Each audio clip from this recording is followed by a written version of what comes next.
has some cool. All right, true game starting. Coach All right. Flipperon versus Malicus. Yep, we are seeing things from Flipper on side of the board here. Looks like a fairly good keep for him here. He's got access to every threshold.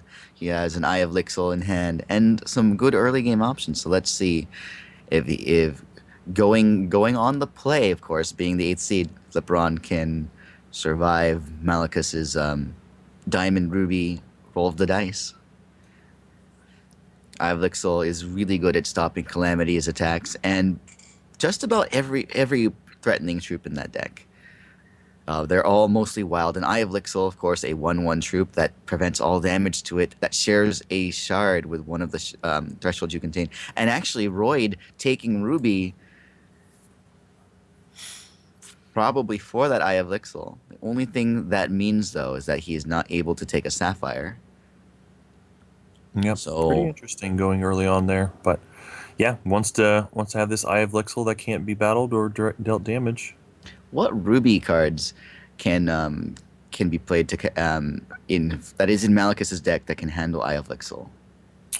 Well, in the format, I think the best answer really is Eternal Sage, and I believe Malik has played 2 of those. Yeah, Malik has played 2. Yep, Eternal So Sage being shardless, Eye of Lixil cannot ever prevent its damage. that's right. That's right.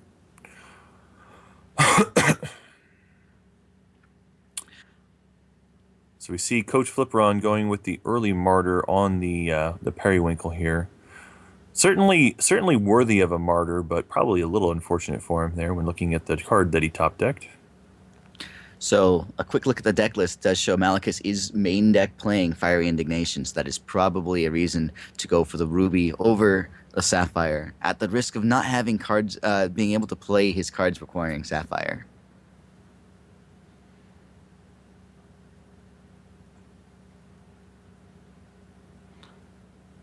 We do see the card revealed from the top of the deck here. It is the Brown Fox Scout. Wrong Brown Fox Scout is kind of neat. When it is on top of your deck, you can play it on top of your deck and it is revealed, but that also is effectively a second draw. So instead of drawing the Brown Fox Scout, he can play that and then get his next card instead. Now here we see Malicus going for the Crocosaur. In this case, it's not going to be able to battle anything. Not that it would matter because Lixil can't take damage from Wild right now anyway. Just wants to go ahead and get another body on the board, start clocking Coach Flipperon. That is an interesting decision. Instead of taking his Brown Fox out, he goes ahead and gives himself another resource. I almost would have played the Brown Fox card regardless because of needing that Sapphire. There are all 4 cards left. Actually, no, he couldn't play it. Never mind. Well, It's a Sapphire threshold. Yeah, because There wasn't a choice there. Yeah, he chose to get the Ruby on that first Royd in activation, so no choice yet. Here we do see a second Crocosaur, which will go ahead and kill off at least the Carnosaurus. Eye of Lixil, of course, takes no damage. It's an effective wall, but as Malicus's board grows, the need for that Sapphire is going to grow. So I wonder. I mean, that was that risk. Using Royd on the getting a Ruby to protect against Fiery Indignation, instead of ensuring that all those other 4 cards can be played. But then again, Eye of Lixil is the wall that is needed against things like Calamity and even these dinosaurs. Well, it's going to do some work, but Coach does need to pick up something else. Jurassic Park is still crashing through for another 9 damage this turn. And although Coach did get to gain a little bit of health from the 2 battles, or rather from the battle on the Carnosaurus there, it's still going to be an uphill battle if he isn't able to go and get rid of those dinosaurs off the other side. Really needs a Sapphire right now. Choosing to take 9 rather than answer the Crocosaur with Martyr. And a Periwinkle. Threatening all these copy things. Martyr is going to be used on Periwinkle as taking 9. Coach can take another 9 damage next turn, which is now 11 because now those troops are +1/+1. Oh but dear. with not a single card in his hand can be played. They all require Sapphire Threshold.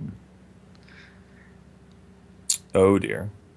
Yeah, none of these cards are playable at this point.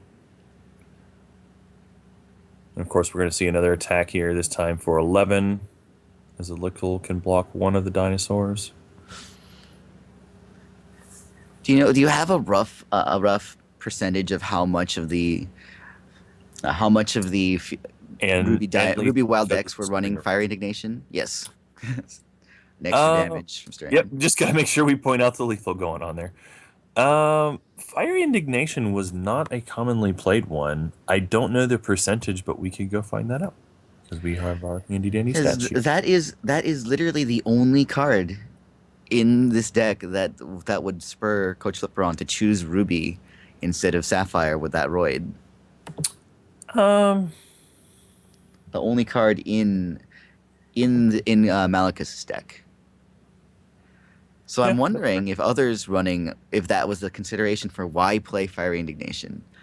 It stops Eye of Lixil, which otherwise can block almost everything else in the deck. Yeah, that's fair. I mean, that is definitely true, especially with this particular list. In some of the other decks, like there's a few Ruby elves, so sometimes being able to get Ruby. You're right though, with this particular list, because all the deck lists are known. Yeah, that really is the only reason, is just for And Fire Indignation. an Ashwood Soloist, I mean, it's 1/1, so Eye of Lixil can just safely ignore it and have something else block it. Soloist is not a big deal, but some people did play the Blade Master in some of the lists down here. But it's definitely not a thing with Malicus's particular build. So, yeah, that's a good point. He must have just been Fiery Indignation who's playing around. Game When two you're in start. when you're in the top 8 of the tournament, deck lists are known. So you can decide, make decisions based on the knowledge of your opponent's deck. And in this case, if it were some other Wild Ruby, he may have taken that Sapphire and had a much easier game of it. In this case, we see that Roid again, and again no Sapphire. Take a Yeah, quick well, I'm look at.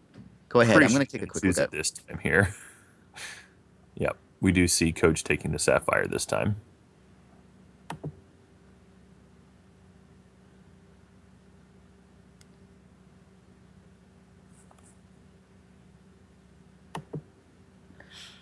So a Yep. look at Flipperon's deck. 20 cards in Flipperon's deck require at least one Sapphire. So not taking that chances this time with that Roid. So given that 1/3 of Flipperon's deck requires Sapphire, I'm not even sure that Ruby was worth it. Yeah, and in the particular hand he had, I believe it was two Sapphire cards too. It's hard to say. I mean, you would, if you want to protect yourself, your Lixil. I mean, he had the Lixil already, to be fair. So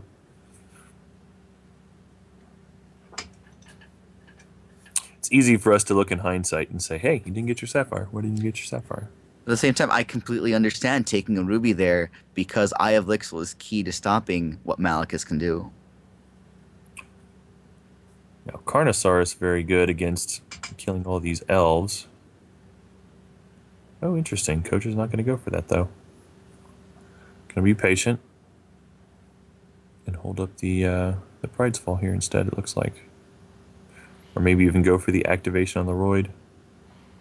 Yeah, it's an interesting decision. Malekith can reach 5, will reach 5. A Blade Dancer. It looks like this may be a good keep. And also, Brown Fox Scout could have been a neutral play if something that couldn't be Pride's Fall was played. And of course, the extra resource. Does he decide to Pride's Fall? Yes. Tempestuous Blade Dancer. Speed, Crush, and Steadfast. 4 attack, 4 defense. Blade Dancer, one of the elves, also a 5-drop. So it does certainly have some synergy here with the deck. It's an elf that can be copied by good old Periwinkle as well. And with another resource that does now leave room for Carnosaurus to Carnasaur, using it as a verb, and have extra resources for something else. Now this time we do see Carnosaurus eating the Life Lyricist to take away some of the acceleration. But Flipperon does not activate the champion power, which surprises me a little bit there. Maybe he doesn't want to get back the arcane focus. I think it turns out he did, so perhaps not remembering about the charge power. We are playing with relatively new champions, so getting used to some of the optimized plays for these. Here we go. Royd will probably choose. We'll choose Yep. Sapphire. Let's see what's the double Sapphire The card. Swinsinger. That's yeah. right. Doesn't have it yet. Yeah. If an Eye of Lixil were in play, Ruby may have been chosen there, but just making sure that anything in the deck can now be played.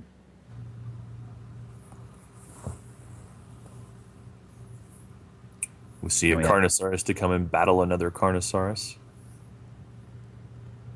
Possibly Brown Fox Scout, but Oh, I actually choose the Brown Fox Fox Scout. Yep. Because that 3 attack is extra damage, is enough to block Merry Minstrels. Merry Minstrels can attack with not too much response from Coach Flipperon.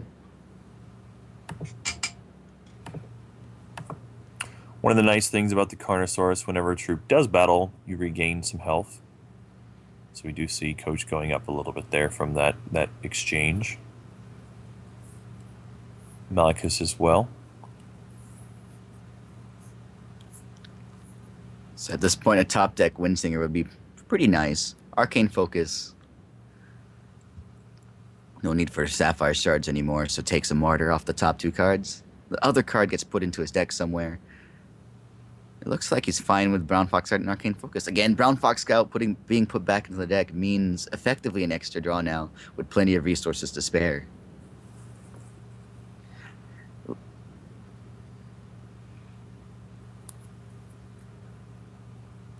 Coach deciding to be patient again. He's shown a lot of patience in these games here.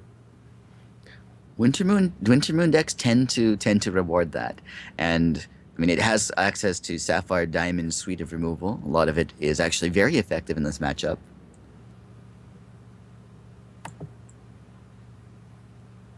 The things you would want to stop walking calamities walking all over you. These calamities were meant for walking. Is that just what they'll do? Here we see activation of the Roid to get another resource. Malachus with no other play. Ron again just going to be patient and sit back and just go ahead and wait another turn. Merry Minstrel's at that awkward 3 defense, just slightly out of reach of Pride's Fall. And also just large enough to survive a Carnosaurus attack. Now, I can understand Flipperon not playing the second Carnosaurus just to block that. I mean, you'd rather save it for something like something of a correct size, like Periwinkle, Leaf Lyricist, No. Lithe Lyricist, Balloon Lyricist. Sir Gills. We're going back to there. Bird from Craghaven because I can't read Yeah, here ours. we do have the Titania's Majesty. This time, however, it is a lot weaker. We do see the Duke, which apparently is a card that came out of the reserves there. The Duke is pretty interesting. And I think there's a plan here for Coach Flipperon. No matter what is chosen, Duplicitous Duke will give his power to Merry Minstrels. The In Duplicitous response- Duke would deal damage when it enters play. When the copy would enter play, it would also deal damage. However, looks like Coach is going to go ahead and put a Martyr to it. Stop those shenanigans. Nice little interaction. Duplicitous Duke definitely good with enter plays effects. That was not one I had considered, though. Titania's Majesty giving the direct damage and copying it over with the Duke. That is pretty awesome. And as a side effect, that Merry Minstrels is now 3/4, which gave Flipperon the option of Pride's Falling it, but he chooses not to. Yeah, a lot of synergy between Martyr and Pride's Fall. A lot of the troops that you would want to Pride's Fall, you can, but Martyr makes it to where you can pretty much kill anything once you have 1 or 2 of those out. I wouldn't be surprised if that attack was just to see if an additional bigger threat was played for Pride's Fall. He can take the 3 for a few turns, and it looks like that may pay off. A 5/5 Tempestuous Blade Dancer, a little bit more dangerous than the Merry Minstrels. Now here, Coach not playing the Carnosaurus out, not because it won't be Oh, able to kill. and as it was never checked, it apparently was a draw a card. Um, Pride's Fall. One of the cards returned to deck. The power of the Winter Moon allowing you to draw cards on your returned actions or troops. But here we do see, I believe what's happening here is Coach is just choosing to not play the second troop because he wanted to play around the Carnosaurus. But we do see it come out now. Now, Dream Smoke Mystic makes a lot of sense. Because now a double block can take out the Merry Minstrels. On the other hand, this is now 2 targets for Carnosaurus. It Not would, Carnosaurus, Croco. it would die to Crocosaurus, but playing the Dream Smoke out there lets you see if you're going to get the card that you need off at the top. And I believe the answer is yes. Let's hear that patented Crocosaurus sound. But here's an interesting. The Martyr's nice. The question is, does he want something else? And I think the answer is yes. He wants to dig. He can bury another. Martyr is under the Martyr. Ah, there we go. Is waiting for something like that. It's interesting to me that he didn't check to see if any of them were the card draw ones. I don't know if that would have changed his mind there. That is one of the downsides of the extended art. It's harder to tell. You have to actually go and look and see if your Winter Moon cards are those card draws. Now this. Oh. He's just going to play the Carnosaurus. He's not going to battle as it's not going to do anything because with Windsinger out now, he's going to replenish his resources at the start of Malekith's turn and draw a card whenever his opponent does. So there you go. That's useful, but slightly not useful at the same time. As I would be. Actually, no, that's not bad. That's not bad. Another Crocosaurus. The draw was very good here. It was a little bit dangerous because with Crocosaurus getting the extra No, 1/1. it's good now. It's good now because he can It's throw good back. now. It's good now. Yeah, throw back, putting the Crocosaurus back in hand. That it's good now, but it was a little bit dangerous there for a second. He still can't quite block that. He can throw the Carnosaurus in front of it, but he's just going to take 6 now. All right. With at least 2 cards a turn, let's see what Flipperon can do. Shard, not really so useful. But we'll hold it in hand. There's no point in playing it, just feign another card. He can always throw the Carnosaurus in front of the Crocosaur at the moment. But another Crocosaur is about to hit play, and that means it won't be able to kill Windsinger, but it'll kill the Crocosaur, but it looks like it'll be enough. Yep. It was only 5 attacks, so it can't kill Windsinger. But Windsinger, again, doesn't want to jump in front of either of those other troops. Another 10 damage incoming. Actually, what was Flipperon at? It was... He needed another action, and it didn't come. So that is Flipperon being eliminated from this tournament, unfortunately. Wintermoon player not finding everything it needed. Yeah, so the chat's talking a little bit about it. I think I agree that it was a little bit dangerous to put the Carnosaurus out there when he did. But it worked out because he got the throwback. But I think at that point, you probably do go ahead and put your Carnosaurus in front of the Crocosaurus and block. That way, if there is a second Carnosaurus on the next turn, it can't be battled. You've already gained the health, so to speak, from chump blocking the first time around. I'd be curious what his thought was in not blocking. What was Flipperon at the during that last turn in terms of health? I believe he's at 7. He's at 7. So the attack would have killed. It wouldn't have been death, but it would have.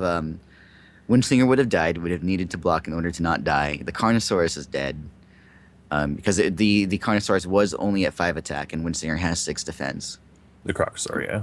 But it wasn't a good stop. And I actually agree. We've been seeing Windsinger in decks and not checking if these full art Windsingers, these extended art Windsingers, have their draw a card text. Yeah. Fair enough. Well, that is the end of our round 1 feature match here. Not sure if we have anybody else who is streaming at the moment. Let's take a quick peek at that.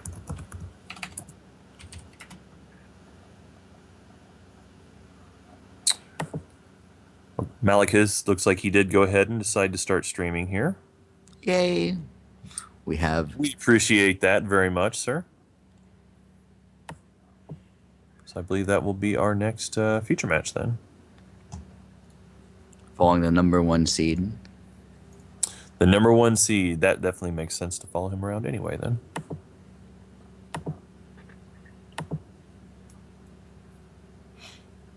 To the players who are asking, yeah, if you are able to go ahead and start, that is fine.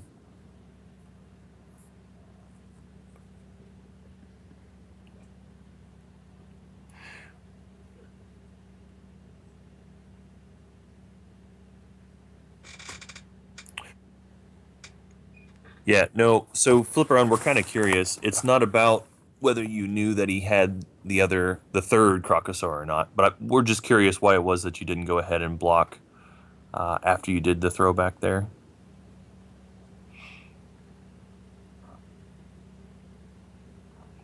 I thought he was going to chump, but I had orations. Okay. Do we have an updated bracket to put on screen?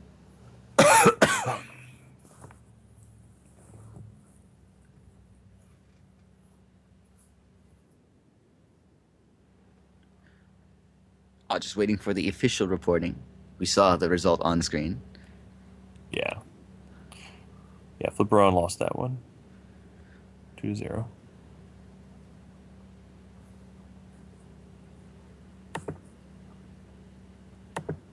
If Vicman does win his match, we will see we'll probably see Nope. Malachus versus no. Nope. Coolger's already said that he's won 2-0 here as well. So unfortunately, we will. How exactly this blood deck works will not be seen. That's a little unfortunate. Would have liked to see that. Health Excruciator, Demon of Dusk. But so it happens. That certainly would have been the most interested, that's for sure. Fair enough. Coach says just a little bit of tunnel vision. Yeah, fair enough. Fair enough. I liked your deck. I thought your deck was very cool. No, I definitely what we saw of the deck has been like, yes, it can answer everything. But we talked about the turn one, game one choice of Ruby from Royd, and just was with your deck 20%, not 20%, more than that, 1/3 of your deck, 20 of your cards use Sapphire. Fearing the Eye of Lixil being Fiery Indignation was fair, but I'm wondering if that decision should have been Sapphire to ensure you could at least play cards, even after Lixil was possibly killed. We can load up Malachus's stream here for round 2 for the top 4 starting up. Like some people in chat are begrudgingly reporting, the top 4 is a 4-way mirror match, all 4 Titanium Majesty decks making it. all Titania, all the time. Yeah. Some could call this a calamity. Oh, no. All right, Hacky, you can get out of here until the finals. All right. Bad pun. Bad pun. You go. You take a break. Well, actually, either you or JJ can. You guys can decide between yourselves however you want to work that.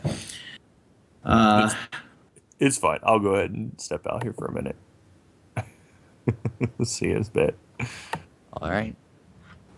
And we will have a good chance here to watch Malachus's match. Thank you for streaming once again, Malachus.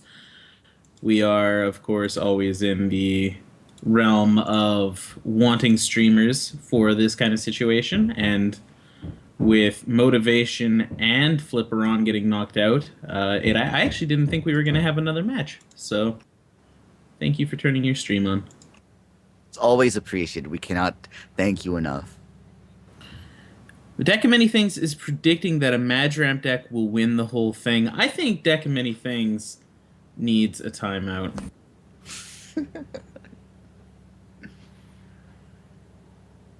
Oop, there. Timed out. That's what he gets for his clever prediction.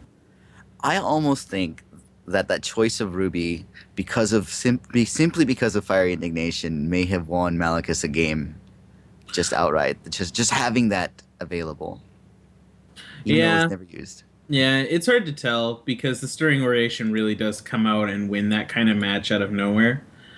But having tested with Coach that deck list a couple of times and watched him test against our group a ton of times. It has a favorable matchup against the Titania's Majesty decks. It just didn't play out the way it should in this case.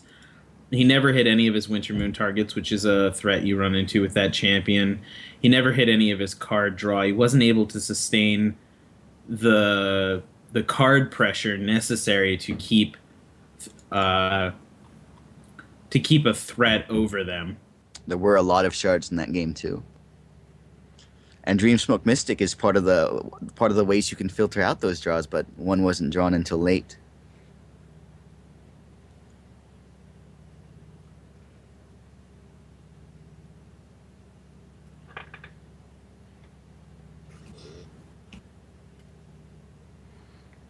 But yeah, The biggest issue you have with the limited card pool is it's extremely strong. Yeah, well, that is actually kind of. I know a lot of people think it's a negative thing, but it's just a different format. Where things are like very strong right now, they might not be as strong when all things are available. If that makes sense. let's say we have another Diamond Cup, another Armies of Myth only constructed tournament.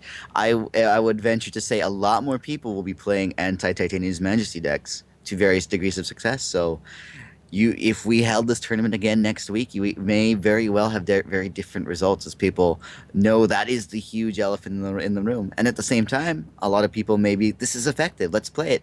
That's part of the metagame, trying to decide any given day what decks will be brought and what to bring so that you can fight them effectively. Crocosaur is a huge powerhouse in a limited format like this. Absolutely. I don't know if it's as big of or like Titania's Majesty and Crocosaur are kind of a dual threat. They kind of live beside each other. Basically, all the pieces for Wild being strong are now set up in set 3, which makes a huge difference. It's not like when you look at Sapphire in set 2, where half of your Sapphire deck was set 1 and set 2 cards. It's a situation where you look at your Wild deck, even your set 1, 2, 3 Wild deck is mostly going to be set 3 cards. So, there is that. There is that!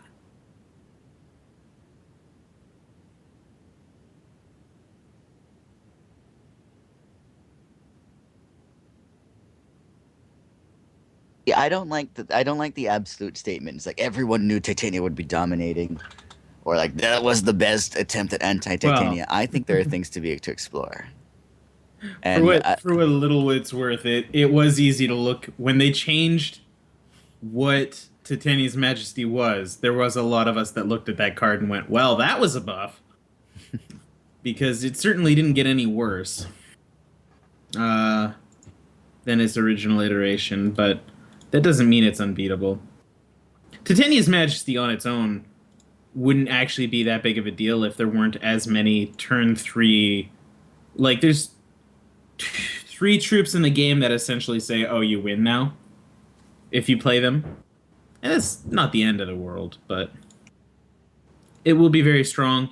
And much further down the road, if there is an eternal format that uses all of the sets, Titania's Majesty and Walking Calamity will likely be around for a while.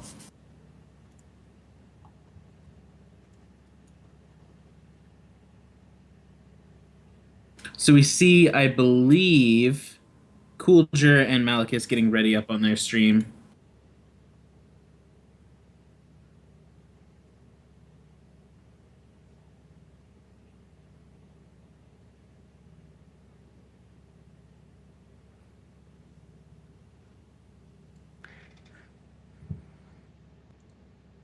Just a couple of statistics coming from the back end here.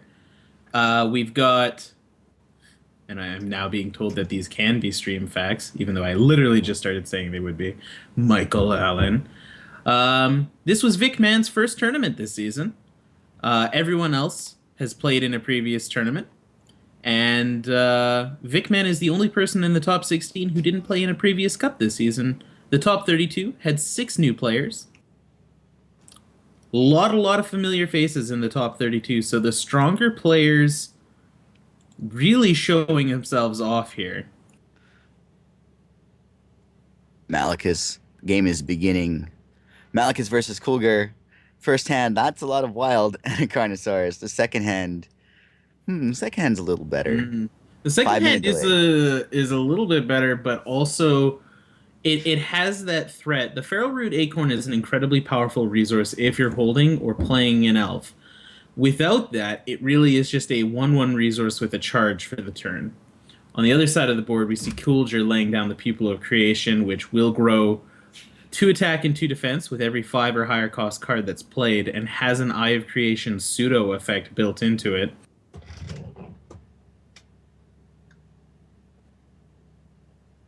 We see that Pupil of Creation getting in for 1 damage here. Just the beatdown that you expect from the Titania's Majesty deck showing itself right now. You just see that 1 damage on turn 2.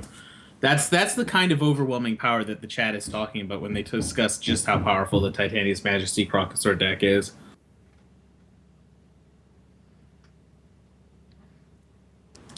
And there's Periwinkle.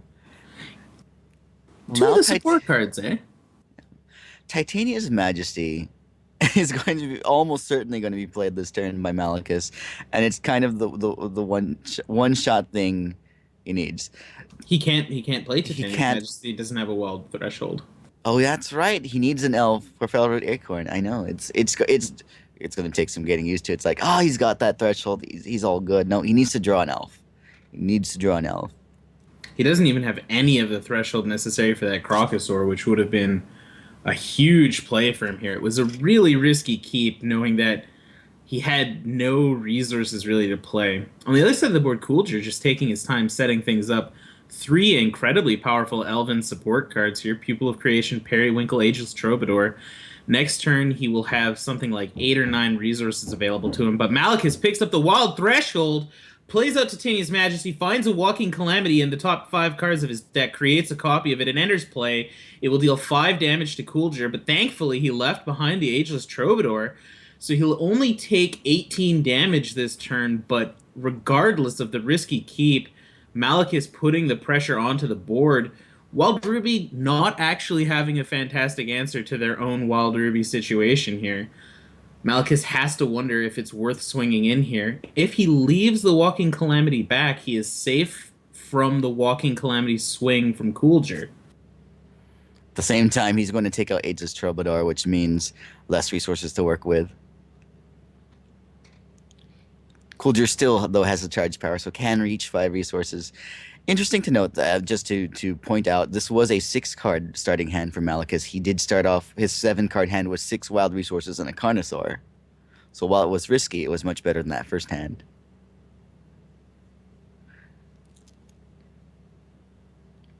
And a Periwinkle Heart of the Wrathwood. Which didn't, that's interesting. It didn't copy. That is inconsistent. The copy does not create the bugged effect of Heart of the Wild Wrathwood. The bugged or not bugged? You decide.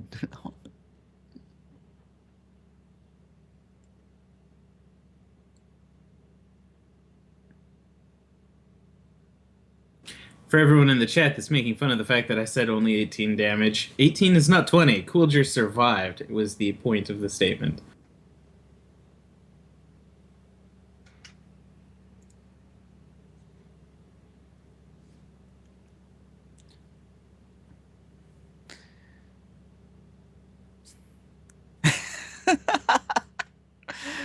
Walking Calamity may actually die. Can't die here. McCoolger did gain 3 health from something. I don't remember from what. Well, in theory here, there's nothing Coolger can do. We see the hand. Malekith has the Stirring Oration available, so he's actually capable of winning even with a sensible block. But even a sensible block from the Heart of the Wrathwood here means the Walking Calamity dies. If the Walking Calamity dies, it will deal 10 damage to Coolger and his entire board. So there is actually no survival condition here. Coolger's out was actually to play a Walking Calamity of his own last turn.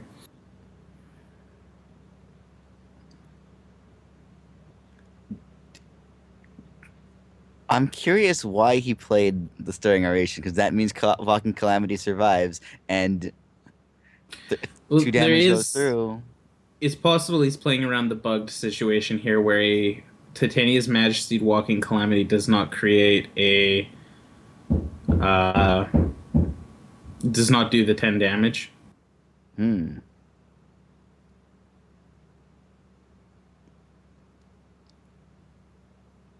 Still threatening. Also seed buds. Yeah, those seed pods are actually, if this game managed to survive long enough for that to be a thing, would be a huge deal here. But like, Coolger would need a play. Like, he's got Periwinkle on the board, so if he had Majesty, you would expect to see it by now. Balthazar not going to gain enough health. If one of the Wrathwoods was still alive, this would actually be enough to keep him in here. Instead, Balthazar will gain 4 health, draw 2 cards, and with no follow-up play, that should be... Well, it's not quite lethal yet. How many elves are in this deck? Life Lyricist, Periwinkle. There He's are he's 10 also missing elves. 5 seed pods. Yeah, Chad just pointed it out. I don't know why I didn't notice it. The copy did not create seed pods. Titania's Majesty possibly having the hidden text. This copy does not trigger when this dies effects.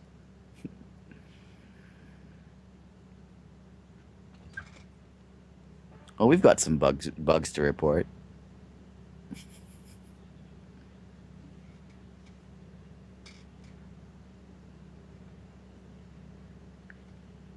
So we see the swing here. Coolger having to decide which of these he wants to throw in. He is going to throw the Periwinkle and the Balthazar in front. This is a pretty clear sign he doesn't have another 5-drop situation to save himself, because otherwise he would likely throw a seed pod in front. He is trying to survive just to get those seed pods online. A lot of the seed pod results could actually stall this game out for another turn. We see him gaining 3 health off of a Feral Root Acorn.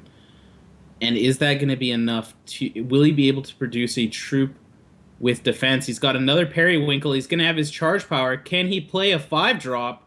He gained another 3 health from playing a Fairly Acorn as well. Those have Yes. been saving him those have been keeping him alive for sure.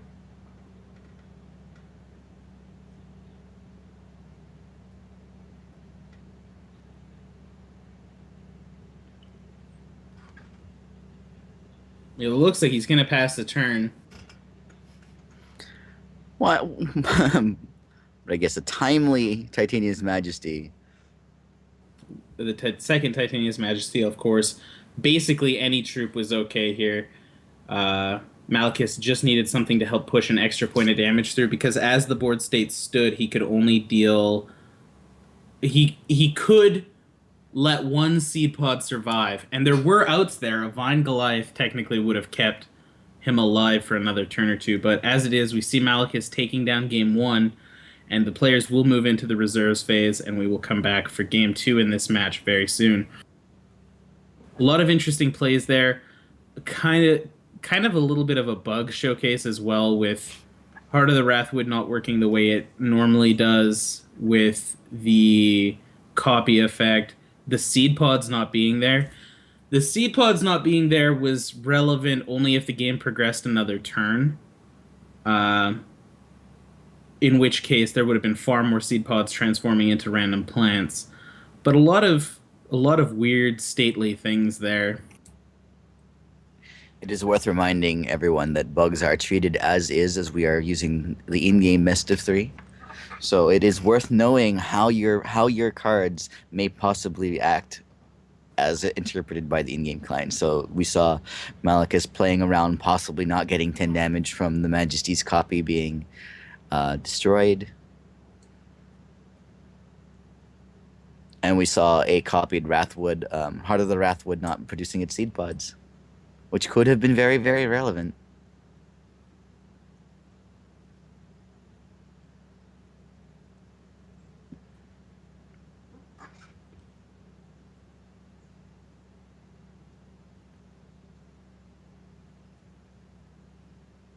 All right, here we go. We're into game 2. We're in the top 4 of the FiveShards.com Diamond Cup. brought to you in part by the collective. Brought to you almost entirely by the Almost collective. entirely.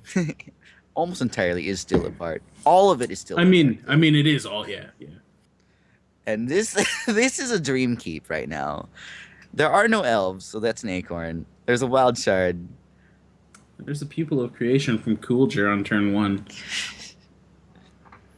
And Malekith can't afford this risky keep on the draw as well. Yeah, he can afford this because he's up a game, and because he knows that this is basically what his deck wants to do.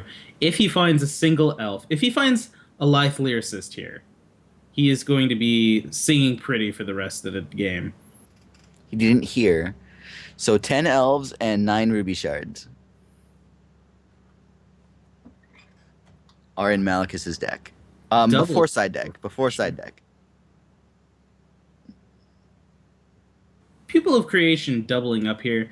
The longer it's on the board, the better for Coolger, but it is kind of a slowy, weird elf in its way.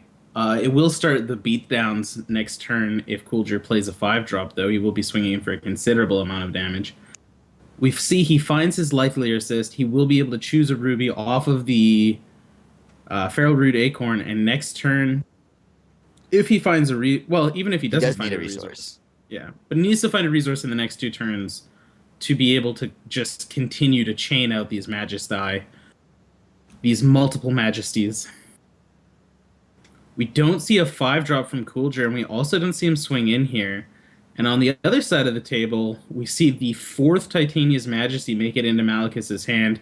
He uses his charge power, plays out the first one, doesn't find the Walking Calamity, but does find Sin, the Ether Drake Nomad, a 5/6 flight troop, which will void the top card of his deck every time it attacks, and then allow him to play a free copy of every voided card every time it attacks. Those cards will go to hand.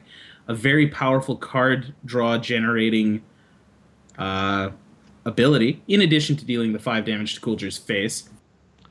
It's worth noting that Coolger's reserves have no answer to Lithe Lyricist except for Crocosaur. Sin being put into play does enable Crocosaur to do something. But it is definitely worth noting that if Lithe Lyricist was the only thing on board, that is all that could have happened. Ooh, and we see the doubled up Titania's Majesty. The first Majesty does find, with no socketed gem, it should create a random socket gem. We know of this bug. The Crocosaur will be able to deal with the Lithe Lyricist here, the Lithe Lyricist, the Lithium Ion Lyricist. A lithograph Lyricist. It will mean the Crocosaur dies, because it will trade with Sin, which is unfortunate for Coolger, but he's going to want to get rid of the Lithe Lyricist anyway. But now, even if a second Crocosaur is found, which it's not, it wouldn't be able to battle Sin. Because now there's only 1 troop left. That's true. So we are in the situation where Coolger cannot actually do anything about a single troop on the board. A Carnosaur would have been okay. Carnosaur would have been okay. But Balthazar not the end of the world either, allowing Coolger to draw 3 and gain 3 health. Can swing with everything on his side of the board here, pushing through 7 damage. Sin will, even if Malekith doesn't have a resource here, he will be able to swing and gain a second chance at a resource. He finds the resource, meaning, oh, well, the Lithe Lyricist is gone. So he's no longer actually capable, but he was almost representing lethal with the double stirring oration. He is no longer doing so because of Balthazar's health gain. Balthazar strumming out a happy little tune. Is he going to attack with Sin? Because Sin, when it attacks, will void the top card of your deck, put it into a copy of it into your hand, and it says you can play this for free. Is he going to take a risk on that? He would have to hit a troop, Crocosaur. Yeah, he would have to hit a troop, or else he's dead, because he's got all of his Majesty in hand. He still can't play a second resource if he finds it off of Sin. He could find a 4th Majesty. Oh, no, that was already played. Yep, there's no Majesty left. Finding a Crocosaur would be nice. Either that or he blocks. That's his other option. He can stay back, block, take 5 damage without combat tricks. I don't think there actually are tricks in Coolger's version of the deck. Let's see. Carnosaurus is a possible side deck. Lullaby is a possibility, but no resources right now, so that would not be relevant at the moment. His deck is mostly shards at this point. The average draw here would be a resource if he does swing with Sin. But the funny thing about that resource is you can play that resource for free. Does that ignore the one resource per turn? No, it doesn't. But it's a little under a 40% chance here if I'm doing the math right of hitting a resource. Maybe that was a test serve interaction. Titania's number 2. The doubled up Titania again, this time finding the Heart of the Wrathwood off of the first one, which does get the doubled up interaction, becoming a 12/12, not dealing damage when it enters play, but another one found off of the second Majesty. This will deal 12 damage. That will take Malekith out in this game. They will be going to game 3. The Pupil of Creation, Periwinkle, utility elves making the difference in this fight. Malekith, of course, 2 games in a row not keeping cards that he's fantastically thrilled about as a keep. Feral Root Acorns with few elves in hand and not exactly the ramp he's looking for. It's very worth noting that although we do have 4 Ruby Wild decks that involve Eye of Creation, Walking Calamity in the top 4, these two are actually these 2 decks are very different. The main deck of Malekith has a Stirring Oration, Fire Indignation, useful things when you have 5-cost troops on board. While Coolger's version has a lot more troops, a lot more ways to play Feral Root Acorn. Heart of the Wrathwood's in here. Ageless Troubadour wants that elf massive ramp to even possibly play Walking Calamity from hand. This is pretty much the dream hand for Malekith. He will have the turn 3 Majesty coming up. The turn 3 Majesty special, really. Feral Root Acorn with an Allegiance, the best Feral Root Acorn. I wonder if it was worth grabbing the health there, because he doesn't ever really need the second Ruby threshold unless he's getting to 10 to play Calamity from hand, but it may have been. We'll see if that matters. So he goes to 3 resources. He will play out the Wild Shard, activate his charge power. Here comes the Majesty. Is this game? Not quite. Not quite, but we do see that the reserve Sin entering play, dealing 5 damage. This is ideal for Malekith here. Having Sin on the board puts a huge clock on Coolger. He's got 2 or 3 turns to survive at best. He has another Majesty next turn and will draw free cards off of Sin in the worst case. Coolger has no Pupil of Creation, has no Periwinkle on board, hasn't even played a Ruby Threshold, and hasn't played a resource this turn yet. Is this game already? Did he keep a 2-resource hand? No, a 3 resource. No, but still no Ruby. Here comes the Sky Dancer that will provide a block against Sin in the worst case here. But again, Malekith will reach 5 resources this turn. Was 1 turn away from a free Walking Calamity off of Sin. Plays Majesty. Finds Periwinkle or Blade Dancer. Not necessarily the game-winning troops he needs. But Blade Dancer, fantastic here. Will deal 4 damage when it enters. Has speed. Has crush. Sin, it looks like even the lyricist going in. A bold move, honestly. But the Blade Dancer does have did you Steadfast. see that card that was just drawn? I believe that was that Stirring Oration that can be played for free. Yeah, it was. It must have been. The Calamity and the Majesty were in hand. It might have been... Yeah, no, it wasn't the Carnosaur. So, Sin creating a free-to-play Stirring Oration +5/+5 because there's a 5 drop. That And will Coolger knew that's what it was because he can check the void. Whew! So everyone that was afraid of the turn 3 kill, you can calm down. That was a turn 4 kill. Congratulations to Malekith. Calamity.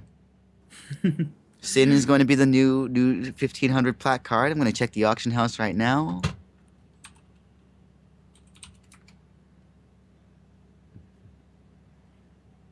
Oh, value Sin at 395 platinum. Ooh. Anyway, that will be it for this top 4 match. Malekith's demise, the number 1 seed, will continue on to the finals.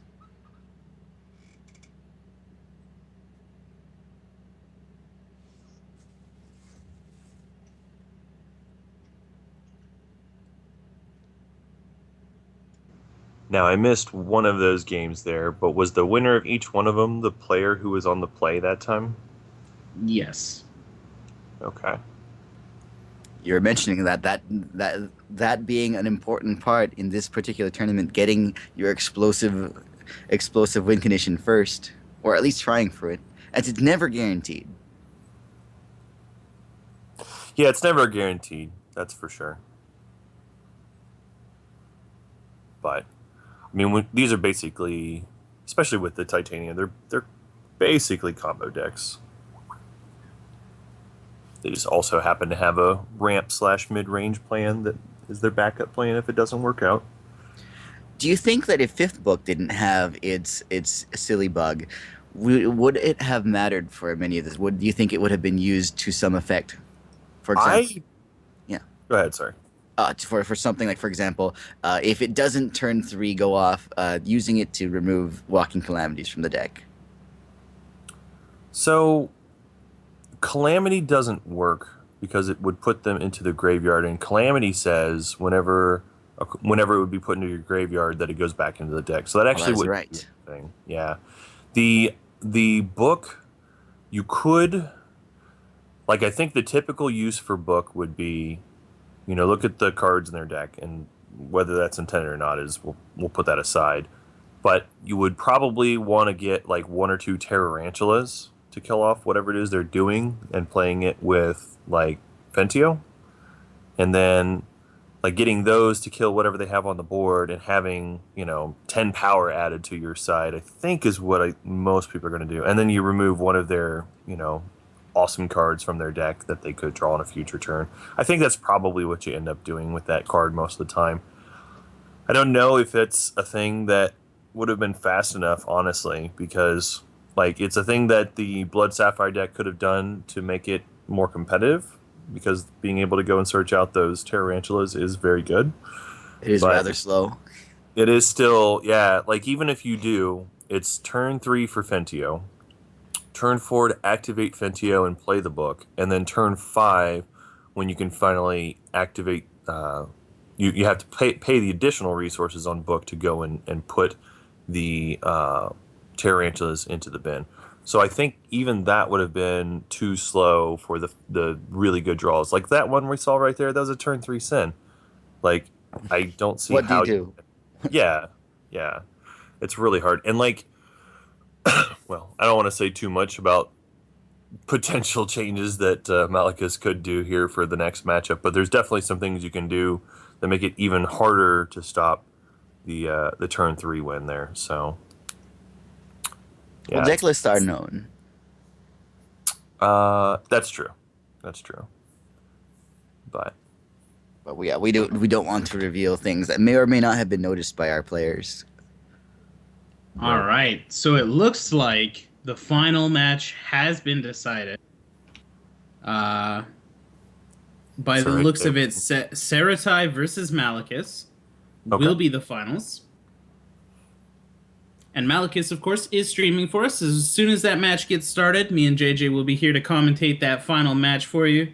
I'm sure Hacky will stick around. The three of us can collectively give you the lowdown of what's happening. Saratai is the number 2 seed, so both our top seeds meeting in the finals. Now, this is interesting here. With the number 1 and the number 2 seed making it to the finals, it does show that the seeds, especially in a tournament with no draws available, did seem to matter to some extent. I mean, obviously, seeds are never totally locked in, but you do want to be playing for that top point. Malekith, of course, wanted to finish day 1, especially with the deck he's playing, in as high of a seed as possible, all of the Titania's Majesty players, so that they were able to choose to play or draw. Or draw. That's funny. So we'll see what happens here. Might need that extra card against discard or whatever.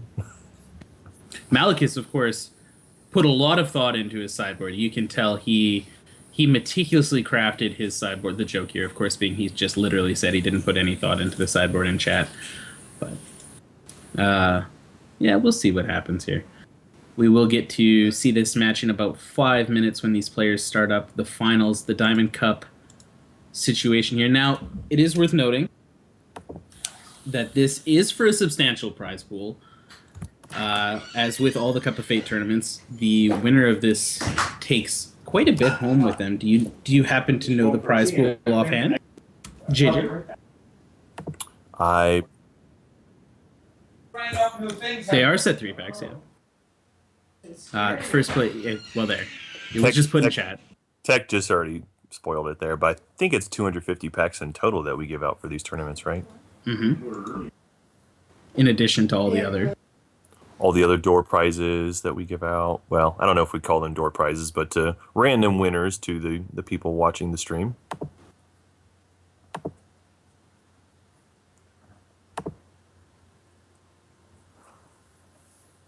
And of course, one of the other really important things, as we saw, at least from last season, and I don't know if it'll necessarily hold true this time too, so don't quote me on this, but as we saw from last season, there were a lot of people who made top 8 in a single cup, and that was enough to qualify them for the Cup of Fate there. So if you made the top 8 today, chances are pretty good that you will be able to participate in the Cup of Fate as well.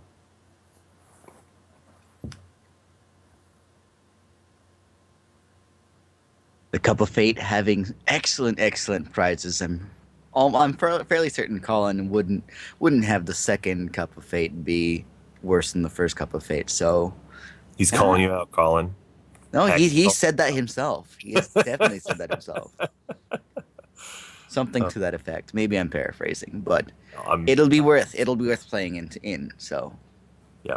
And it's a lot of fun having these tournaments here. And of course, I know for me, as a competitive player, you always want to play against best competition anyway. So that Cup of Fate should definitely be the most competitive tournament that we will have in Hex next time it comes around.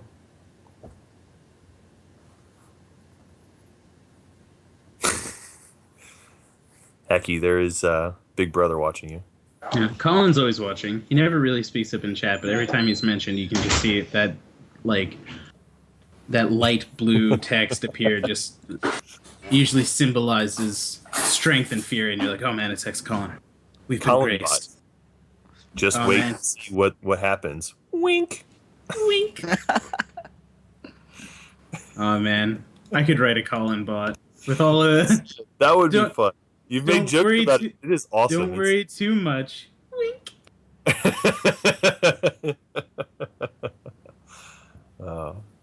Colin does have one particular text tick that I very much appreciate. If you get a genuine Colin laugh, you can tell because the way he types it out is, it's perfect. It really is just a simple little textual tick, but it's amazing. That would go into Colin Bot too. Chad, of course, talking about how fair and balanced they believe Majesty to be, as opposed to what they've been talking about the last day or so. Well, we've talked about it before, but Crocosar and Majesty are definitely powerful cards. They're both very powerful cards. Powerful cards win tournaments.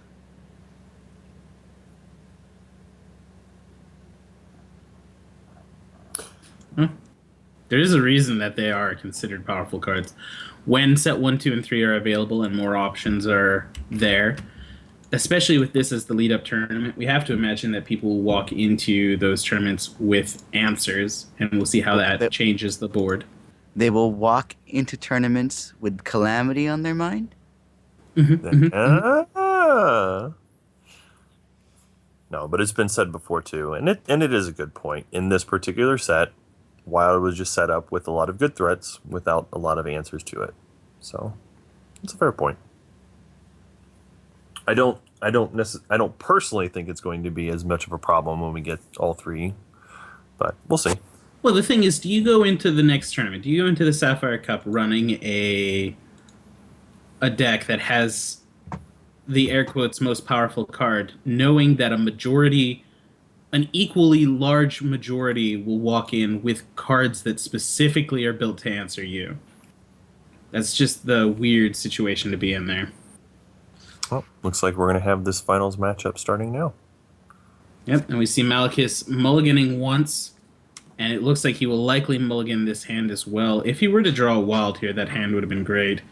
And he'll have to keep his 5. The mulligan rules in Hex, of course, state that the player who is going to play first chooses all of their mulligans before the second player chooses it all to mulligan, which is, as I have repeatedly stated, absolute nonsense. We see Yeah, it makes it a Saratai lot laying easier down. sometimes when you see your opponent go to 5 and just be like, you know what? I'm happy with this 2-shard keep. Yeah, I won't rag on it too much. But we do see the wild threshold come out from Saratai. We see double ruby on Malekith's side of the board. Both thresholds reached for Saratai, but no accelerant elf played, no support elf played.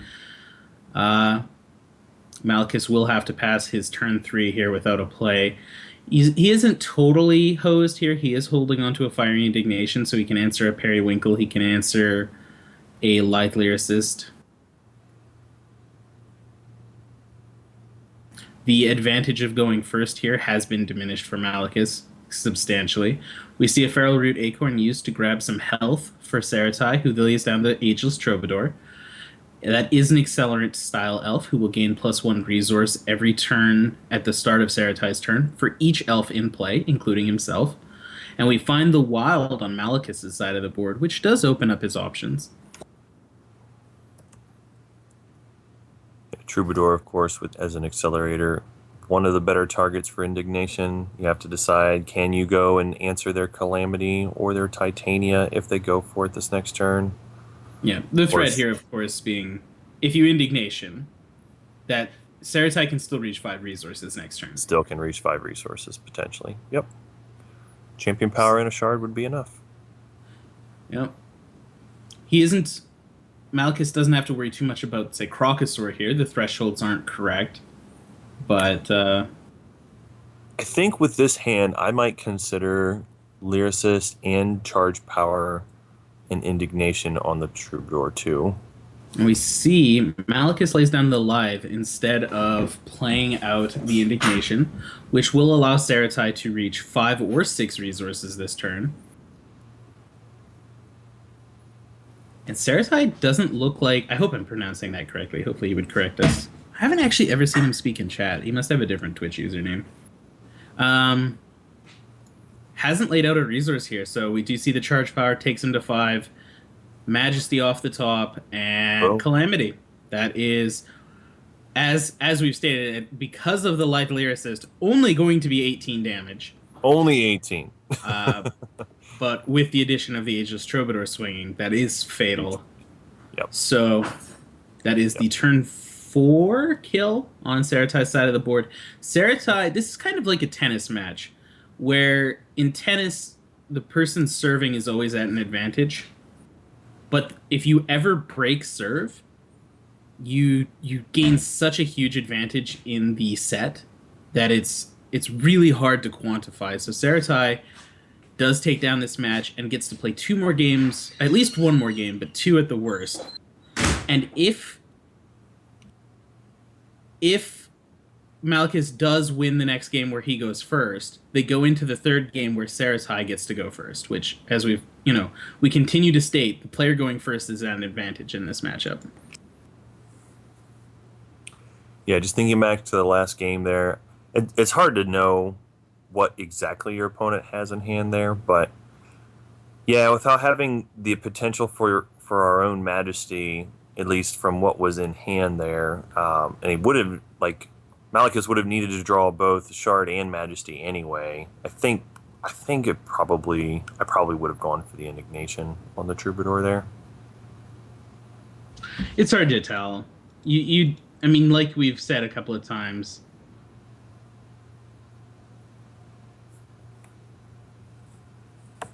it's another resource did the same thing and then just left his board empty.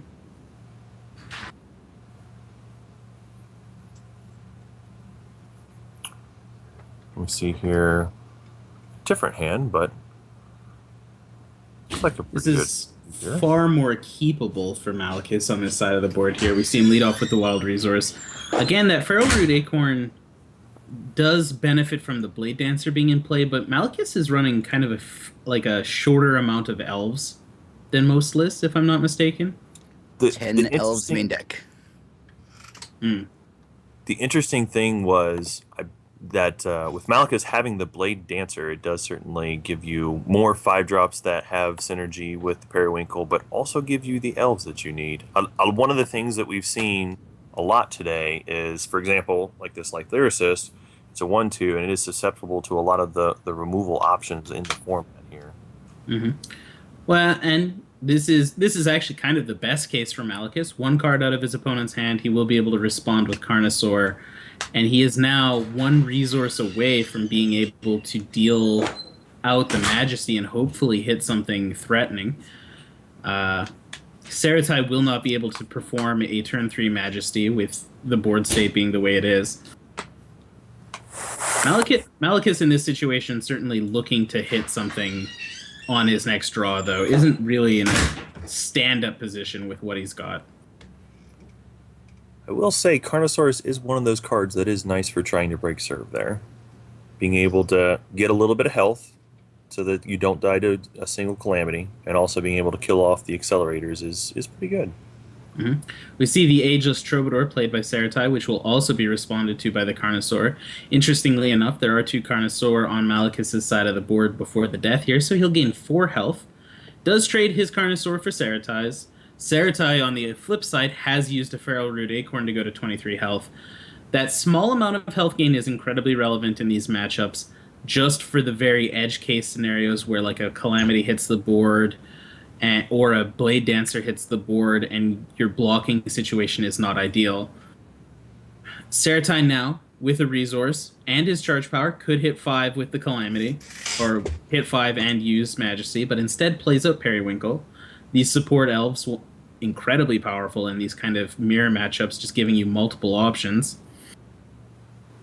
Staggering Blast picked up by Malekith is not what he's looking for here. Won't give him a kill shot opportunity with the Titania's Majesty, so he'll swing in with the Carnosaur, just try to bring Saratai's health down.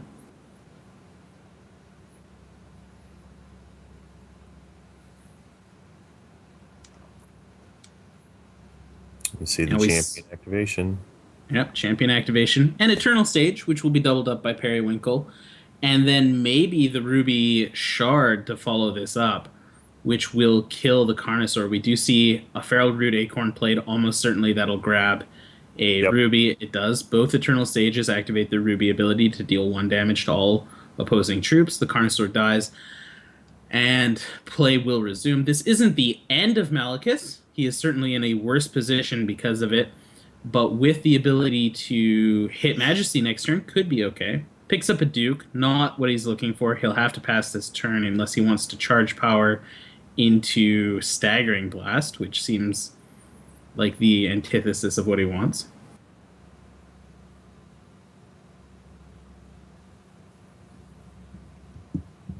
On the other side of the board, Saratai can basically do whatever. He's down to 3 cards in hand, and we see the Wild Threshold being picked up, the Eternal Sages bro-fisting each other, getting a buff up, double Crocosaur hitting the board here. Malekith's now in a position where he has to Majesty for a Calamity next turn to stay in the game, I believe. The 17 damage comes through, leaving him on 8. Does it? Can he survive if he gets it? Yeah, I don't think Majesty even saves the day for him here. No. But he does Majesty. Yep. Oh no! Oh no! And it can happen. The top 5 cards do not reveal a Titania's Majesty. Majesty confirmed terrible card.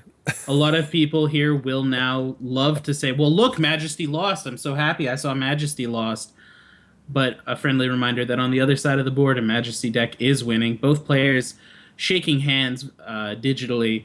We will see Saratai taking down the tournament, coming in first place with Malekith taking second. Congratulations to those players. That was a quick but exciting end to the tournament. We did see basically every outcome that we could through this top 8. We saw the turn 3 kill. We saw the double serve break at that last match there. Yeah. The I'm okay watching these kind of matchups. I know everyone in the community seems to have like a serious hate on for Majesty, but I think watching a strong deck play against a strong deck is still okay. Everyone likes the underdog. They want the underdog to win. I can understand that. There wasn't an Quickest top underdog. quickest top 8 ever. Yes, confirmed. That's got to be Yeah, a record. fast decks only requires a 10 drop. Yeah. Well, a 5 drop, but yeah. Yeah, it kind of wheels down. We got to see a lot of cool. It's the first tournament we've had with extended art cards, so we got to see a lot of just how much people are willing to put into their deck. Um, got to see all of those things. These matches will go up on YouTube for other people to watch later. As of now, though, just to tune things down, this was the Diamond Cup 2. This was brought to you by The Collective, a playtest group that exists within the HexTCG community, which tries to foster strong uh, testing bonds, create new decks, bring a strong situation to the metagame. One of the top 8 players in this particular situation, eliminated early on in the top 8, was Coach Flipperon. A large part of the prize pool actually coming from him, I believe. A situation with, not a situation with, a fun little collective testing group that includes Coach Flipperon, Deck of Many Things, G Prime, Genome, Crone, myself, Zubrin, No Nonsense, Peace Tinker, Revolution, Seju, bunch of cool people. Uh, the Eternal Sages, JJ just reminding me in chat, making a huge splash here, kind of in the last match, doing a huge job. For anyone wondering, the next cup will be the Sapphire Cup. The Sapphire Cup is labeled as our potential limited tournament series. Of course, limited will not be available as a tournament series, so we will be seeing a standard constructed format. And standard constructed format does mean well, we don't actually have a proper name for it yet, but standard constructed including all formats, all cards released thus far, with the exception of course, a ban list. Say fifth book hasn't been fixed by then. I think that's just about everything. Joining me on this particular adventure was Hacky Channel, infamous of the twitch.tv/Hacky Channel Twitch stream. Great to all be here. I'll see you next time. Absolutely. And as always, of course, Jadeem Jedi joining us, Jason Barnett, a fantastic deck innovator and shoutcaster, our partner in crime here, really. Any last words, JJ? I'm a little sad. No arcane focus in the winning deck. Yep, no arcane focus made it there. So that wraps up the end. Congratulations to all of the players, not just the top 8. Thank you guys all for being the fantastic community you are and making Hex the wonderful place it can be. Have an awesome afternoon and stay lucky.